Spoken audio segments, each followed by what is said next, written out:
Hey guys, welcome to another episode in the deep playthrough of Microsoft Flight Simulator 2020. Departing from Nice, heading to Rome.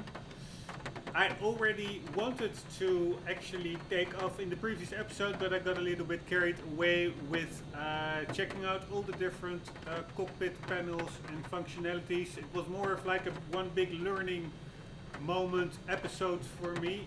There's one flight control that I overlooked mentioning in the previous episode, and that is actually over there on the control yoke.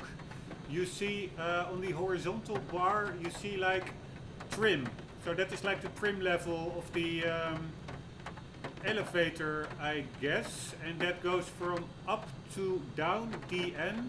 I think the up it's not visible because it is like in the housing, and then in the middle you have TO, and I think that is the setting for takeoff trim. I assume that will be like a more or less a neutral trim, no trim at all. So that more or less wraps up all the controls. So now, without much further ado, let's do the checklist. Nope. Checklist. Here we go. Alright, parking brake over here, sets, battery master switches, already put them on. So this is, oh, it's pretty cool. You can actually look at it. But anyways, it was already set. Can I also mark them, like done? Ah, over here. Tick item. Let's go back to normal. There's actually... Alright, can it now be removed? That's official? Yes, so like so. Battery master switches over there, we have them on, so take it off. Strobe lights are on over here, I put them all on. Mixture is rich, yes, it's fully rich. Lean is cutoff is over here, and so that's totally lean, and over here it's rich. I'm not sure what friction means, but whatever. In that context at least, I know what the word friction means, but what does that have to do with mixture? I don't know. Maybe the more leaner you go, the more friction that lever has. I don't know. Anyways, tick power lever full forward. Alright. I didn't know you had to start with max power, but let's do it. Tick fuel pump, prime then boost. Let's prime it. By the way, the computer after the second, before the last episode, the game crashed, and after the last episode, in between that one and this one, the game crashed as well. So, yeah, I'm just taking the chance, but it could be that the episode gets cut off short because of a game crash. Then I will disable my GPU overclock, but either it's that or it's just the game itself. But just mentioning it for the records. Anyways, let's prime the fuel, and then we need to set it to boost. I'm not sure how long you have to prime fuel, whether this is like a continuous function or whether it automatically stops. I think it's continuous. Alright, so now it's on boost.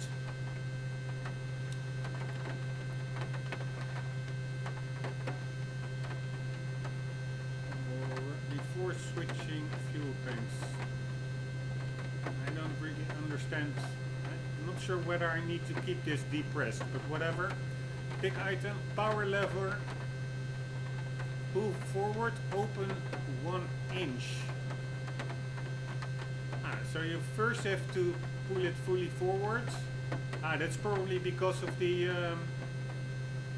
fuel priming or something. That throttle needs to be fully open. Anyways, we now put it to 1/4. That's indeed what I was thinking when starting an engine. Pick item, ignition needs to go to start. Power lever, we will pull it back. Oil pressure check. Alright, first let's start the ignition for the engine.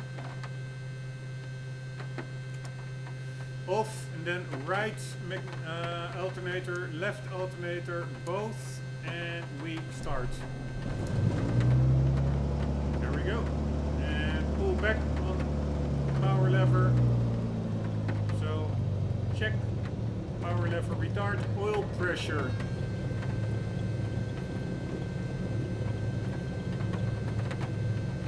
That's over here, it's in the green. Check alternator master switches on. Yes, I think we couldn't even start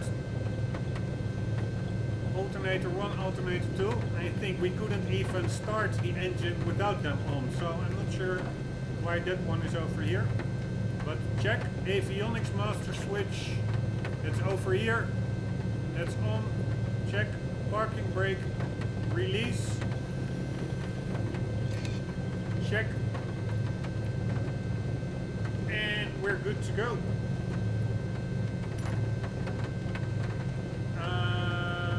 So that about wraps that up. And now let's get in touch with tower. First get some weather information and pressure, air pressure information. Nice airport information, Charlie 12000 Zulu. Wind 019er at 19er. Visibility 6 and heavy rain. Sky condition, few clouds at 700 feet, few clouds at 4,300 feet, few clouds at 11,200 feet. Temperature 7. Dew point 10. Altimeter 29.53. ILS runway 4 left and ILS runway 4 right in use. Landing and departing runway 4 left and runway 4 right. DSR aircraft, say direction of flight. All aircraft read back all short instructions. Advise controller, on initial contact, you have Charlie. 2953 it says. Nice airport information, Charlie 12000 Zulu. Wind 019er at 19er. Visibility 6 and heavy rain. Sky condition, few clouds at 700 feet, few clouds at 4,300 feet, few clouds at 11,200 feet. Temperature 7. Dew point 10. Altimeter 29.53. ILS runway 4 left and ILS runway 4 right in use. So we have the Landing and altimeter departing runway calibrated. 4 left and runway. And we would like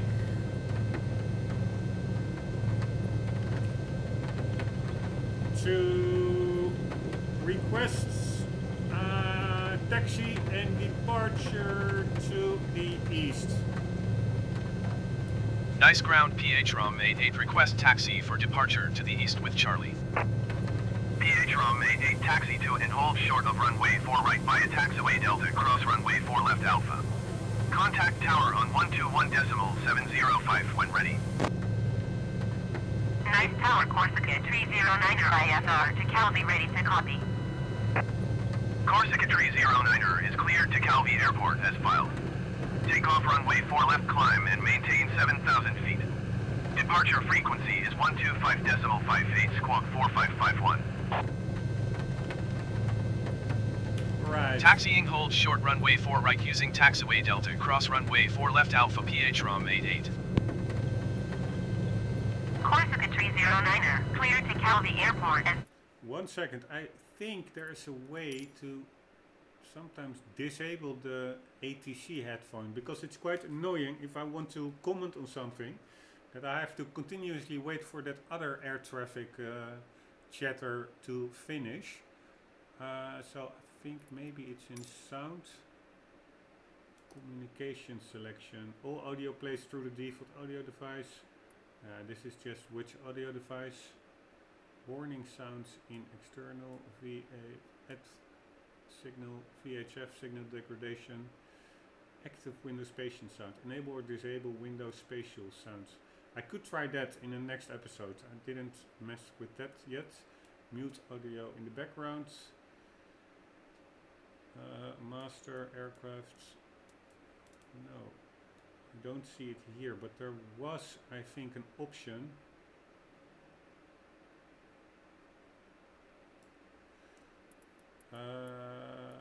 Traffic.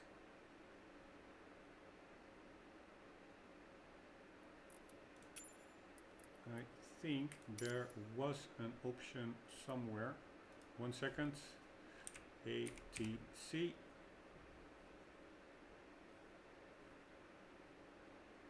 No.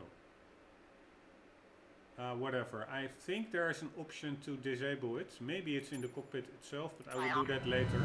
Take off runway 4 left climb and maintain 7,000 feet. Departure on 120 decimal feet. I can of course switch off the volume. That's the way. Anyways, we have to go to runway 4R, so that's a runway in the direction of 40 degrees from 0 degrees in north. So that is north-northeast. And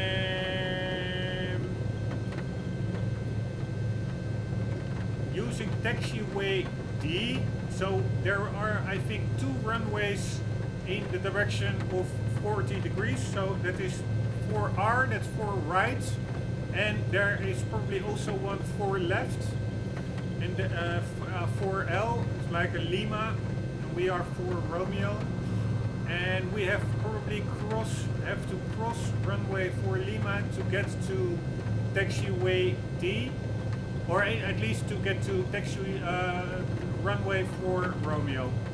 So we have to indeed cross runway 4 Lima, then use... Where the hell was it? Where are we? Damn it. Here, using taxiway D, cross 4 Lima, and then A. I think we have to use taxiway A after that. And then we have to hold short of the runway 4R. So let's go and do that. So Delta is what we're looking for.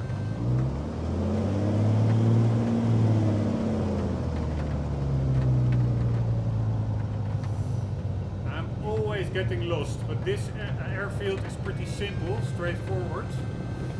Yeah, so here we have, I would say, taxiway D. I think that's where we are on now. So let's just cross the runway. That's the red sign. 04 Lima.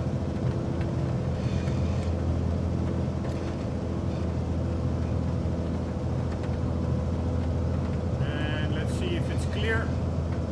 Looks pretty clear to me on the left side. The right side as well.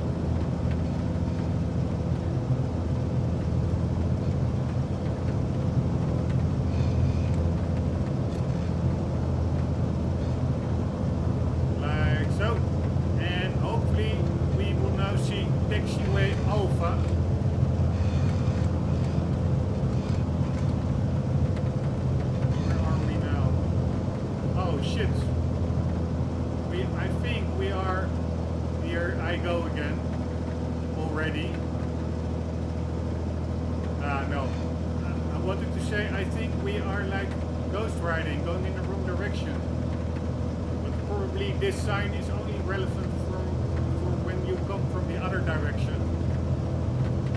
And I'm not sure whether these are like two-way traffic direction. These taxiways, but whatever. What does it say over there? B. Nope. We are looking for A.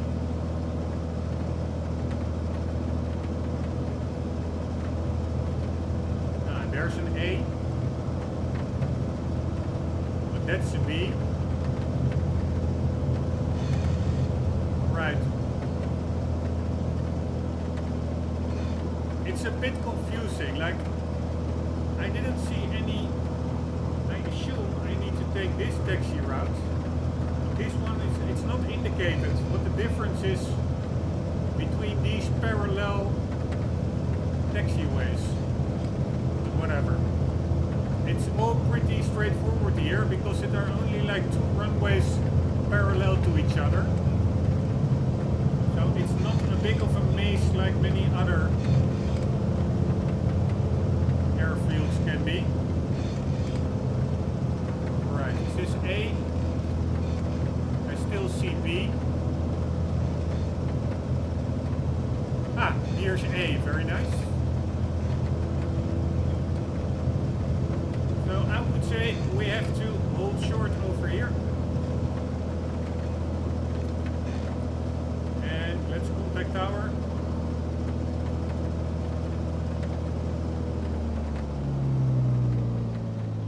Let's first turn up the volume.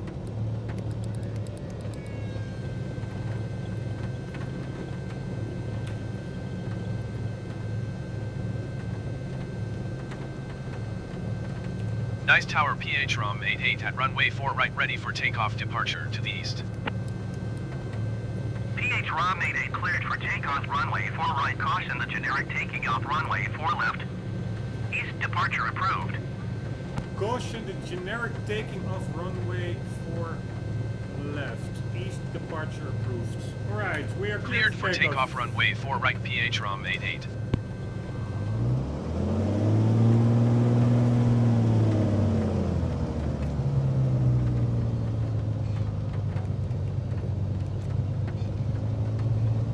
Here we go.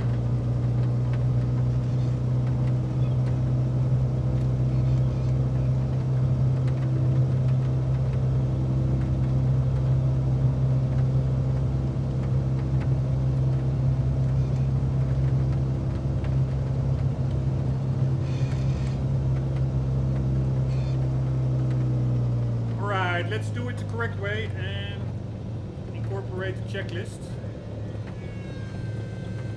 Starting engine. Why is there no takeoff checklist?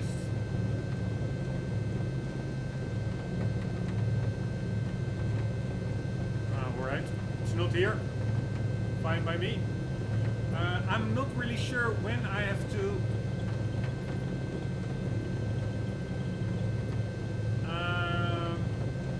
disable the boost feature of the fuel pump. But yeah, it said to do so for starting the engine, but it didn't say anything about disabling it afterwards. So I will just keep it on during takeoff and then set it to off, to default. So I would say we're pretty much good to go. Here we go.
Nice tower PH Rom 88 continue for east departure.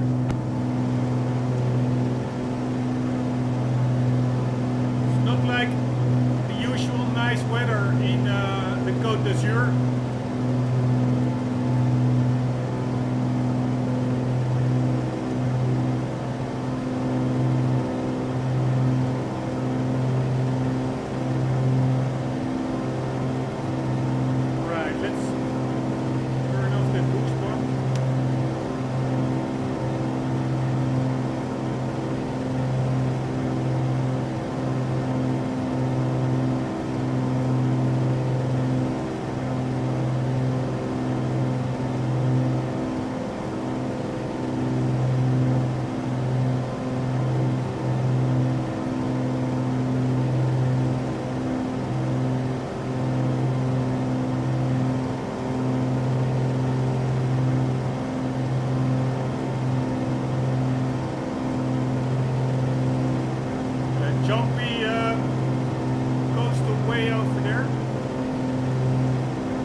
But the south of France, it's very nice. PH Rombbb 88, you are leaving my airspace. Frequency change approved. Nice tower PH Rombbb 88 frequency change.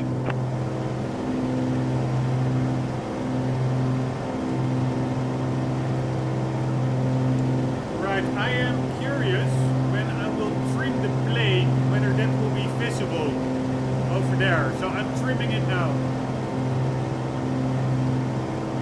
Nope. The yoke is not moving. Oh, shit. Trimmed it a bit much. Oh.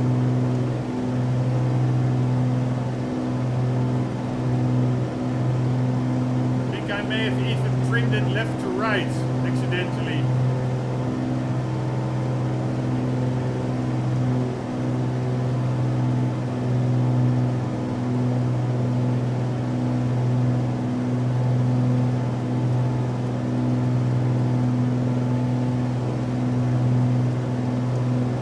I did gain quite a lot of altitude quickly, goddammit. Anyways, yeah, let's just for fun get above the clouds and see some sunshine for a change. And then after that we can also descend again and follow the coastline a bit to check out. Let's fly past Monaco before we go above the clouds. It's of course pretty epic little city-state.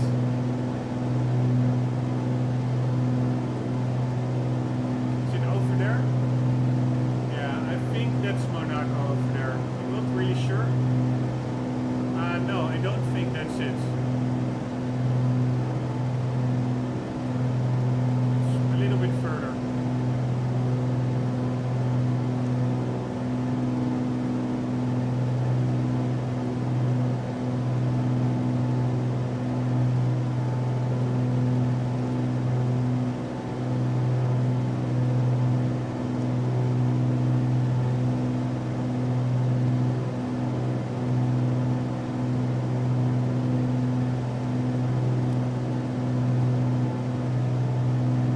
I also have to calibrate this one. Let's do that first. Yeah, or maybe this is Monaco. This could... I was missing this rock over here, but now it's there. I didn't see it earlier. Yeah, I'm pretty sure this is Monaco. Monte Carlo, so to say. Where the... $100 million yachts are moored and the Formula 1 race is held. Pretty cool. 500. Oh shit. Alright. Let's go up above the clouds.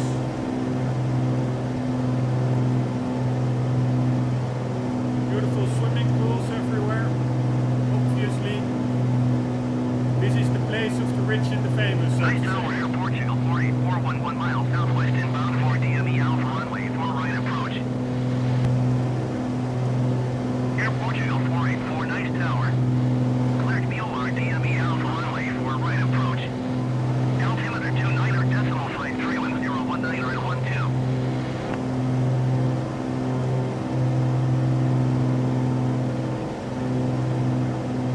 Right, let's dial in the altimeter over here. Cleared Mueller, DME Alpha runway 4 right approach, Air Portugal 484.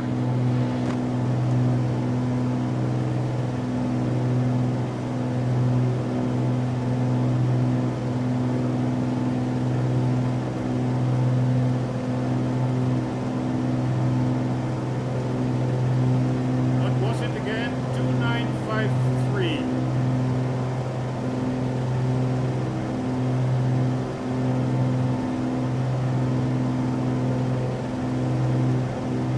I would say like that. And now they should read the same. They do not.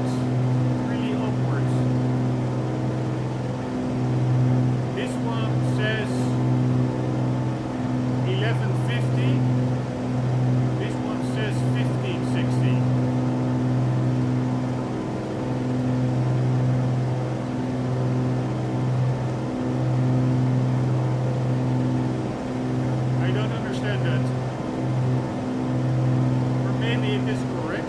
Yeah, maybe it is, by the way. I'm just reading this one incorrectly. They should now both come up to 2000s.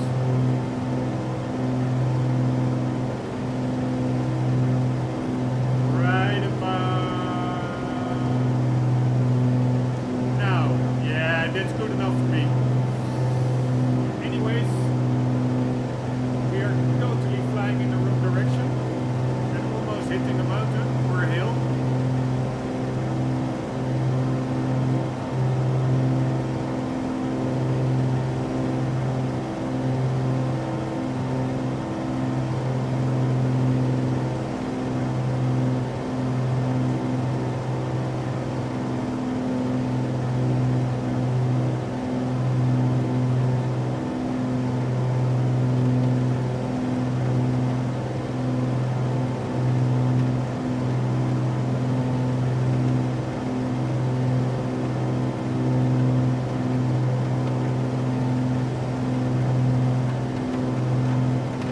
River over there.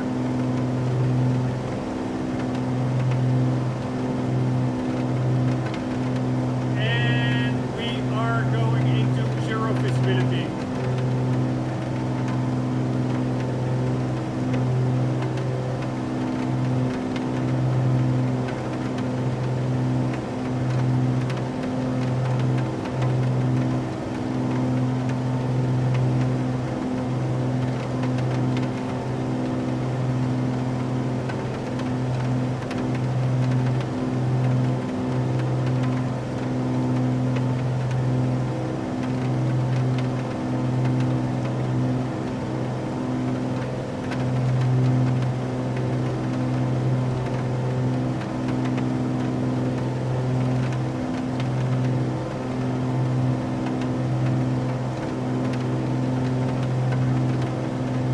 Steady as she goes.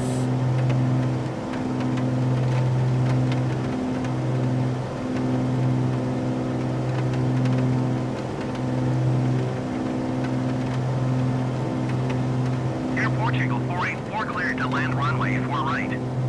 Wind 019er and 12. Caution the generic landing runway 4 left.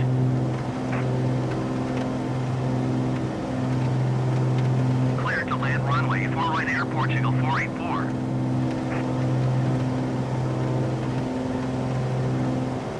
It's actually a pretty cool plane. This plane has like a ballistic parachute system that actually, in case of an emergency, can